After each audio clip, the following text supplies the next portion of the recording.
Mga kaibigan, isa na naman pong maganda at pinagpalang araw po sa inyong lahat. Salamat sa Diyos sa isang maaliwalas at magandang panahon na ipinagkaloob sa atin sa araw na ito. Purihin ang ating Diyos sa lahat ng kanyang mga kabutihan sa ating mga buhay. At muli ko po kayong inaanyayahan mga kapatid na tayo po'y muling magbabasa ng salita ng Diyos dahil ito po ang kailangan po ng ating mga buhay. Kaya kung kayo po ay may mga Biblia diyan sa inyong mga tahanan, samahan niyo po ako na buksan ang 1 chapter 8 verse 34 and 35. Sabi po dito, sumagot si Jesus, tandaan ninyo, alipin ng kasalanan ang lahat ng nagkakasala. Ang alipin ay hindi kabilang sa sambahayan sa habang panahon, subalit ang anak ay kabilang magpakailanman. Purihin po ang ating Diyos, mga kapatid, mga kaibigan, mga kababayan ko.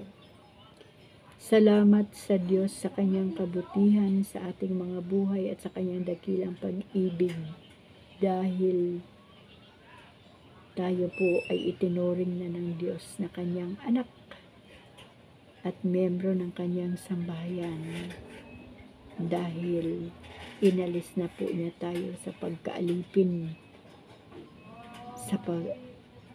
sa kasalanan. Nawala na po tayo doon sa alipin ng kasalanan. Hindi na po tayo nagpapatuloy sa pagkakasala. Kaya wala nang kapangyarihan ang kasalanan na tayo po ay kanyang alipinin. Hindi na po kagaya ang buhay natin ngayon doon sa ating lumang buhay. Na kapag sinabi ng ating sarili, nakaisipan na gawin natin ang bagay na ito kahit masama, kahit mali, ay gagawin natin kasi nga alipin tayo ng kasalanan. Hindi makaalpas, hindi makapalag. Ngunit salamat sa Panginoon. Dahil merong Diyos na pumarito sa mundong ito. Merong Diyos na nagkatawang tao at nagpakita ng kanyang dakilang pag-ibig sa mga tao. Na inalay ang kanyang buhay upang mawala tayo sa pagkaalipin ng kasalanan. Yan po ang napakaganda na ginawa ng Panginoon at napakagandang regalo ng Diyos sa atin. Yung inalis tayo sa pagkakasala upang makalas din ang ating mga buhay sa pagkaalipin, makaalis doon sa pagkaalipin ng kasalanan. Kapag binabasa ko po itong verse 35, ang sabi po dito sa verse 35, ang alipin ay hindi kabilang sa sambahayan sa habang panahon, subalit ang anak ay kabilang magpakailanman. Gusto ko pong pasalamatan ang Diyos sa oras na ito. Dahil yung tao na nagpapatuloy sa kasalanan o patuloy na nagkakasala at naging alipin ng kasalanan, wala po siyang puwang sa kaharian ng Panginoon. Di po ba ang isang kasambahay o isang alipin sa literal na usapan ay meron pong kontrata yan. Meron pong panahon yan para lisanin ang bahay ng kanyang master o ng kanyang amo o kanyang employer. Sorry, hindi po master, kundi ang kanyang employer. Kaya ibig sabihin ang alipin ay hindi titira sa kaharian ng kanyang employer o sa tahanan ng kanyang employer ng panghabang buhay. Ngunit sobrang nakakatuwa ang ginawa ng Diyos sa buhay natin bilang mga tao. Inalis niya tayo sa pagkaalipin ng kasalanan. Tinubos niya tayo sa pagkakasala na ating ginawa. Inalis niya tayo sa pagkaalipin sa kasalanan. Kaya ang kailangan pong gawin ng tao ay magsisi ng kasalanan upang hindi po tayo maging alipin ng kasalanan. Umalis tayo sa kasalanan na ating ginagawa. Isuko natin sa Diyos yung kasalanan na ating ginagawa. Isuko natin sa Diyos ang ating buhay ng 100%, gaya po ng aking sinabi doon sa nauna kong video. Huwag po nating hayaan na may matira pa dahil ang isang alipin ay walang lugar sa tahanan ng kanyang employer. Tayo man ang mga anak ng Diyos, hindi tayo pwedeng pumasok sa kaharian ng Panginoon kapag tayo ay patuloy na alipin ng kasalanan. Hindi po pwede na tayo ay magsisi lamang ng 30%, 50%. Hindi pwede na tayo'y maaligamgam at malamig dahil isusuka tayo ng Panginoon. Kapag malamig ang ating pananampalataya sa Diyos, kapag 50% lang ang kaayusan ng ating relasyon sa Panginoon o kahit 99% pa, lalabas pa rin po na tayo ay malamig at maaligamgam at isusuka pa rin tayo ng Panginoon. Kaya po itong salita ng Diyos dito sa verse 34 ay kanya pong ginamit ang salitang alipin dahil napakarami pong mga tao sa panahong ito na alipin po ng kasalanan. Ang nasusunod ay ang kasalanan, hindi po ang kalooban ng ating Panginoon. Kaya kung nais po natin na makapasok sa kaharian ng ating Diyos upang kilalanin at tanggapin tayo bilang mga tunay na anak ng Diyos, magpatulong po tayo sa Panginoon na umalis sa buhay na punong-puno ng pagkakasala upang tayo ay tulungan ng Diyos na alisin sa buhay ng pagkaalipin sa kasalanan. Alam niyo mga kaibigan, nung araw, nais ko lang din pong dagdagan ng patotoo ang verse na ito na ating binasa. Kapag pala ang isang buhay ng tao, dahil dinanas ko po yan, kapag lagi kang nagagalit at lagi kang nag-iisip ng masama sa iyong kapwa at lagi mong hinahanapan ng mali ang iyong kapwa para meron kang pangdepensa sa iyong sarili, parang hirap akong makalabas sa pagkaalipin ng galit sa buhay ko.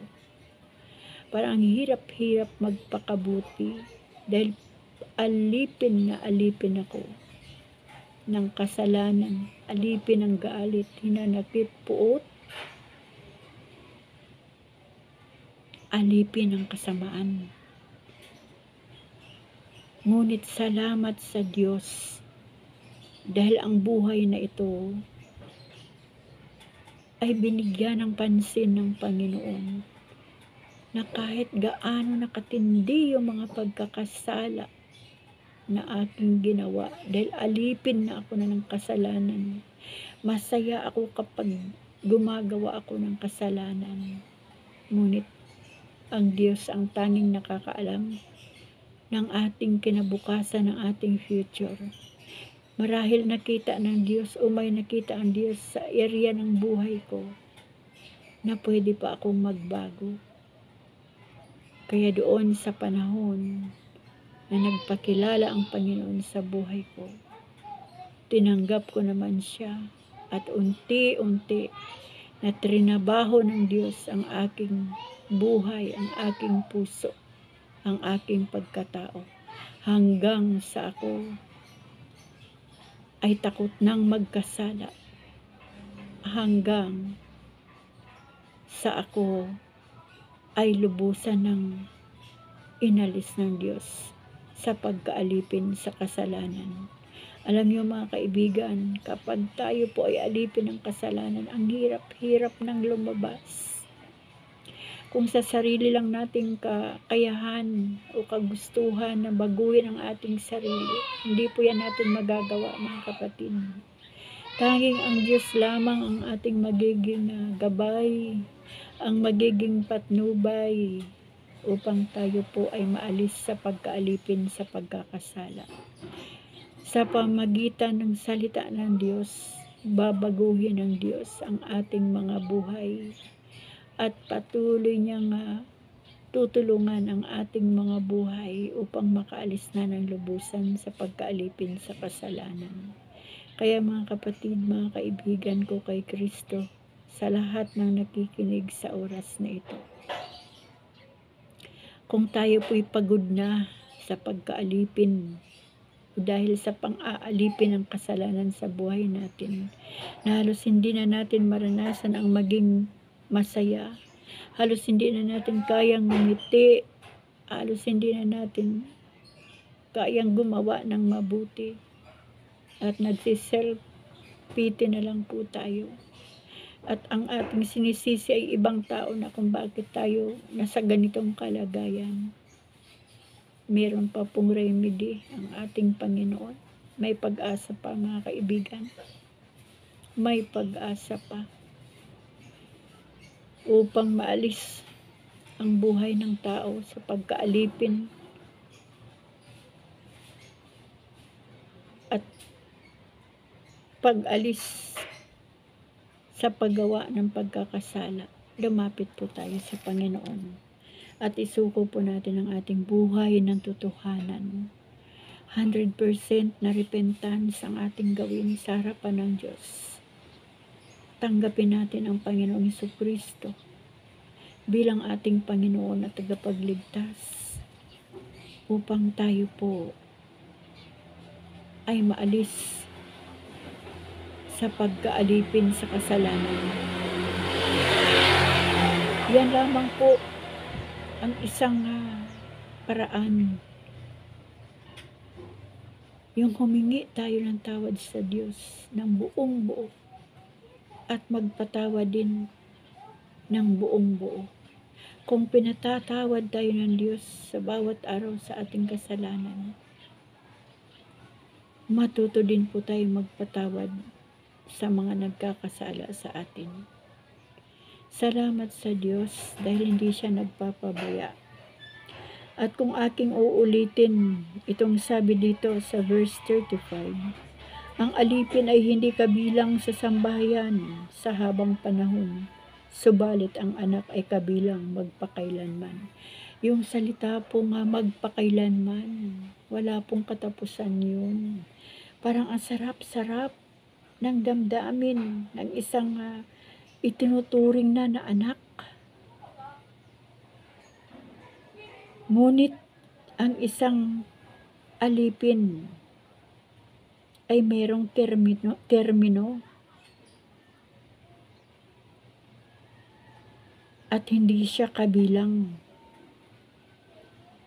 sa sambahayan sa habang panahon. Gaya po ng ating mga OFWs, meron pong mga kontrak yan. May mga kontrata po yan kung ilang taon o ilang buwan ang kanilang pananarabaho sa kanilang employer. Pagsumikapan po natin mga kapatid, na masunod, mangyari ang kalooban ng Diyos sa buhay natin at makapasok ang kanyang salita sa ating mga puso upang maunawaan po natin ang salita ng Diyos, dahil ang salita ng Diyos ay matalinghaga, upang makita natin ang ating sarili.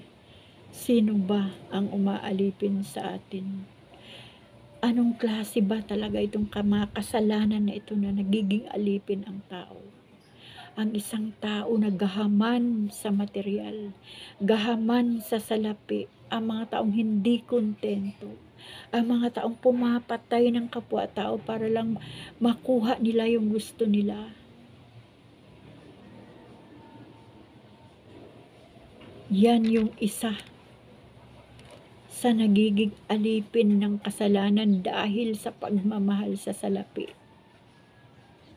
Yung mga tao na ang dinudiyos nila yung kanila ng mga pera. Yung mga tao na ang pag-asa nila ay pera na. Yung mga tao na masasakim. Yung mga tao na wala nang ginawa kundi gumawa ng pagkakasala at ikinagagalak, ikinaliligaya na ng kanilang mga puso ang paggawa ng kasalanan. Andyan ang mga pumapatay ng kapwa-tao, andyan ang mga nakikiapid, nangangalunya, andyan ang mga nanghuhusga, nanlilibak, nang aapi, andyan ang mga mayayabang mapagmataas, na ang kanilang sarili na ang kanilang tinataas at hindi na ang Diyos. Kapag ganyan na ang uri ng tao, na alipin na sila ng mga bagay na kanilang ginagawa, alipin na ng kanilang pagkakasala at alipin na ng kasalanan.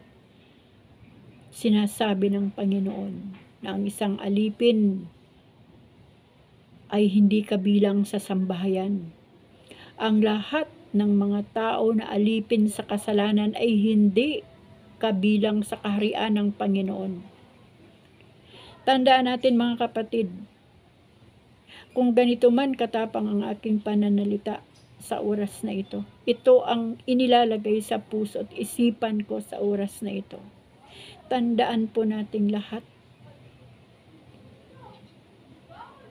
na kahit gaano man katindi ang ating kayamanan sa mundong nito at wala tayong tamang relasyon sa Panginoon at hindi natin kinikilala ang ating Panginoong Hesus bilang ating Diyos at hindi tayo sumasampalataya sa ating Panginoong Hesukristo, hindi po makakapasok ang ganyang uri ng tao sa kaharian ng ating Panginoon. Hindi kinikilala o hindi miyembro ng sambahayan ng Diyos ang alipin, maliban na lamang kung ang isang alipin sa kasalanan ay magsisi ng kanyang kasalanan, isuko ng buong buo ang kanyang buhay sa Diyos. Tiyak mabibilang siya sa kaharian ng Panginoon. Mabibilang siya sa sambahayan ng ating Diyos. Yung mga tao na sinasabi na stable na sila, milyones ang pera sa bangko, may mga business, sobra-sobra na raw ang kanilang kayamanan kahit man sa kanilang kaapu-apuhan ay hindi na maghihirap. Kawawa po yun. Ang mga ganong klaseng tao na hindi kumikilala kay Kristo. At ang kanilang inaasahan ay ang pera na nasa kanila. Pero alam ba ng tao na kahit sa isang iglap ay kayang kuhanin ng Diyos ang lahat ng kanyang ipinagmamalaki. ang lahat ng bagay na umaalipin sa kanya kung bakit hindi niya kinikilala ang Diyos. Mga kapatid, magpatulong tayo sa Panginoon na mabuksan ang ating puso at kaisipan sa panahong ito. Sinasabi ng Panginoon sa mga nauna kong video na ang mundong ito ay kubkob ng kapangyarihan ni Satanas. Ano ba ang narito sa mundo? Salapi, material, kasikatan, kasamaan, kahirapan.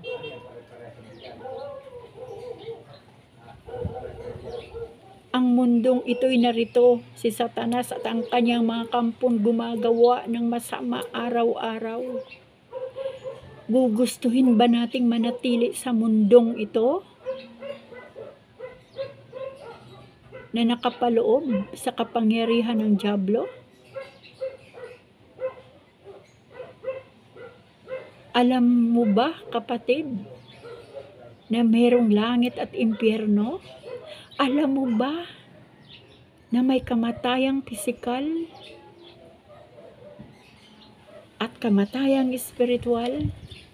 Alam mo ba na muling darating ang Panginoon? Ang ating Panginoong Hesus? Kapag naiisip ko yung aking mga napapanood habang ginigira ang gasa, sabi ng isang mama doon, lahat ng kanyang pinaghirapan, lahat ng kanyang kabuhayan sa isang kisap mata, sa isang iglap ay nawala, pati ang kanyang pamilya. Siya na lang ang natitira.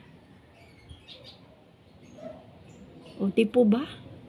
Sa isang iglap, sabi niya, nawala.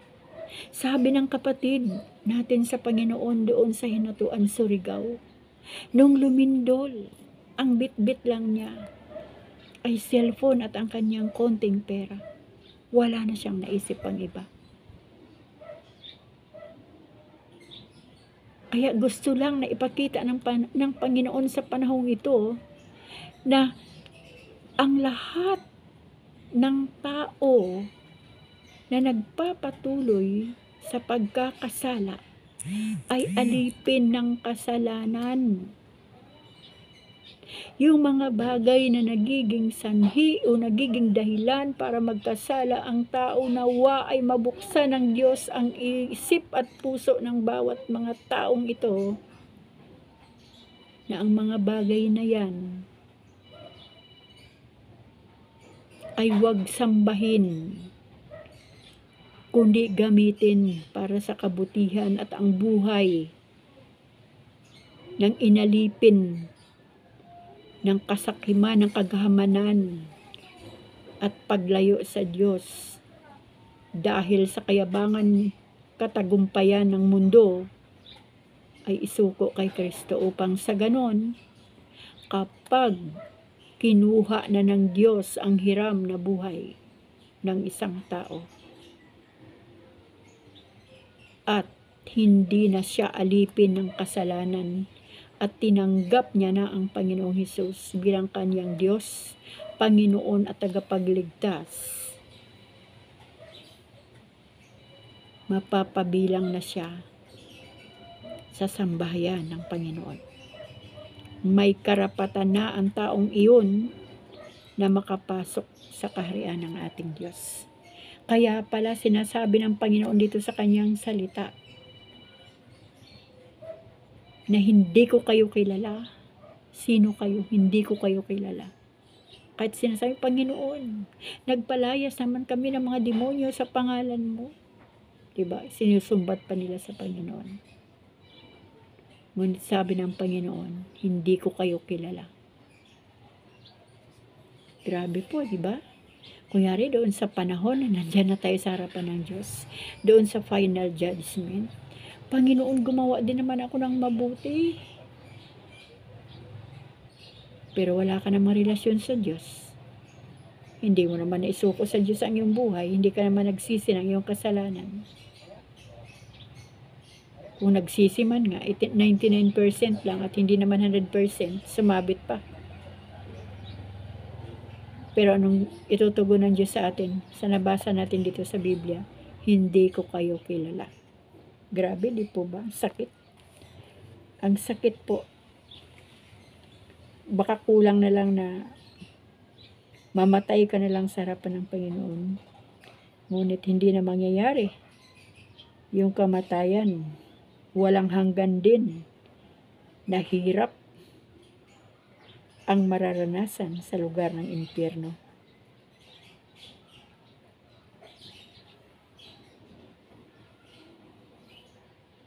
Sabi po dito sa Juan chapter 8 verse 44, ang diablo ang inyong ama at kung ano ang gusto niya, iyon ang inyong ginagawa. Sabi pa po dito sa verse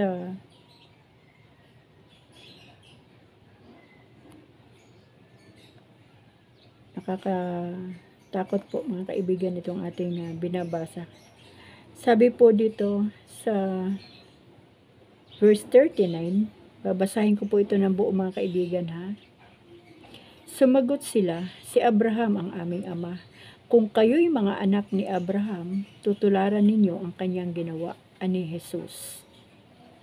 Ngunit pinagsisikapan ninyo akong patayin, gayong sinasabi ko lamang ang katotohanang narinig ko sa Diyos.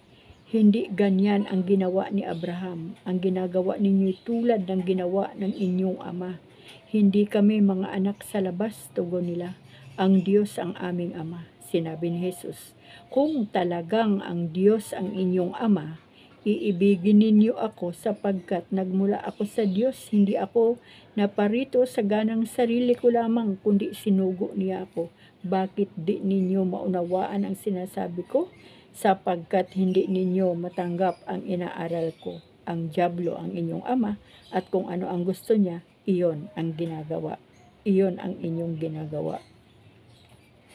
Di po ba? Ang gumagawa ng masama ay anak ng diablo. Sabi po ito. Pagpatuloy ko po itong verse na ito, siya'y mamamatay tao na sa simula pa at kalaban ng katotohanan at di matatagpuan sa kanya ang katotohanan kahit kailan kung siya'y nagsisinungaling. Likas na ito sa kanya sapagkat siya'y sinungaling at ama ng kasinungalingan. Ngunit ang sinasabi ko'y ang katotohanan, kaya hindi ninyo ako pinaniniwalaan. Sino sa inyo ang makapagsasabing nagkasala ako? Kung katotohanan ang sinasabi ko, bakit hindi ninyo ako pinaniniwalaan? Ang mula sa Diyos ay nakikinig ng salita ng Diyos, ngunit hindi kayo mula sa Diyos, kaya hindi ninyo pinakikinggan ang salita ng Diyos. Grabe, ano po? Ang Diyos na po ang nagsasabi yan. Ang mga hindi nakikinig sa salita ng Diyos ay hindi mga anak ng Diyos, kundi anak ng diablo. Dahil ang diablo ang hari ng kasinungalingan. Kaya mga kaibigan, mga kapatid, sinasabi ko nga po sa inyo, hindi po ako lingkod sa church, hindi po ako workers, attendees lang po ako. Pero sinisikap ko po, hinihiling ko sa Panginoon. Nabigyan niya po ako ng lakas ng loob na makapagbasa ng kanyang salita dito po sa social media upang maabot ang mga tao na ngayon ay busy, abalang-abala sa maraming bagay. Nagpapayaman, hindi po masama ang nagpapayaman. Maganda po yun. Ngunit tandaan po natin, makinig din po tayo sa salita ng Diyos. Unahin po natin ang Panginoon. Unahin po natin ang kaharian ng Diyos. Upang hindi po tayo maging alipin ng kasalanan. Upang hindi po tayo magkasala. Kilalanin po natin ang ating Panginoon para hindi po tayo manatili sa pagkakaalipin ng kasalanan upang tayo po ay magkaroon ng puwang sa kaharian ng ating Panginoon. Yan lamang po mga kaibigan, mga kababayan ko, ang salita ng Diyos na aking inihayag sa araw nito. Nawa po ay mabuksan ng Panginoon ang ating mga puso't isipan. Huwag din po tayo magpakampante bilang mga anak ng Diyos. Dahil ang dyablo ay nandyan lang, paraot parito lang. Huwag nating sabihin matibay na tayo. Huwag nating sabihin kayang-kaya na natin na magpakabuti hanggang sa dumating ang Panginoon. Sa bawat araw ay nabubuhay lamang po tayo sa habag ng Diyos. Kung wala ang salita ng Diyos at wala po yung ating pananalig sa Diyos, hindi po natin kakayanin ang mga pagsubok dito sa ibabaw ng lupa. Lumayo po tayo sa pagkakasala. Layuan po natin ang kasalanan. At patuloy po tayong lumakad sa katuwiran ng Panginoon sa kanyang salita. At ang kalooban po ng Diyos ang ating sundin. Huwag po natin gawing Diyos-Diyusan ang ating mga kayamanan sa mundong ito. Huwag din po natin gawing Diyos-Diyusan ang mga tao na ating nasasandalan, gaya ng ating mga pamilya. Huwag po natin gawing Diyos-Diyusan ang mga tao na tinitingala sa mundong ito. Doon po tayo sa Diyos na totoo, Diyos na makapangyarihan, banal, buhay, na walang makakapantay sa kanyang kapangyarihan. Patuloy po tayong sumampalataya sa ating Panginoong Hesus, ang ating Diyos, ang ating Panginoon at tagapagligtas. Dahil ang Panginoong Hesus lamang ang tunay na daan patungo sa kaligtasan at buhay na walang hanggan. Hanggang dito na lang po mga kapatid, muli ang ating pagbabahagi ng salita ng ating Diyos. Tulungan po tayo at kahabagan ng ating Panginoon. Lagyan po tayo ng banal na pagkatakot sa Diyos at pagkatakot sa kasalanan. At pasilyuhan po natin palagi sa ating mga panalangin ang kalakasang espiritual na ibinibigay ng Diyos sa buhay nating lahat. Maraming salamat po sa inyong pagkikinig mga kaibigan, mga kababayan ko, mga kamag-anak, mga kakilala, mga kababayan. Sa lahat po ng nakikinig, maraming salamat po. Pagpalain po tayong lahat ng ating Panginoon at ingatan ng ating Diyos ang ating mga buhay, ganun din ang ating mga pamilya at lahat ng ating mga kaibigan, kakilala, kapitbahay, kapatid kay Kristo. Salamat sa Panginoon sa araw na ito. Salamat sa ating Panginoong Hesus sa kanyang pagliligtas sa atin. Amen.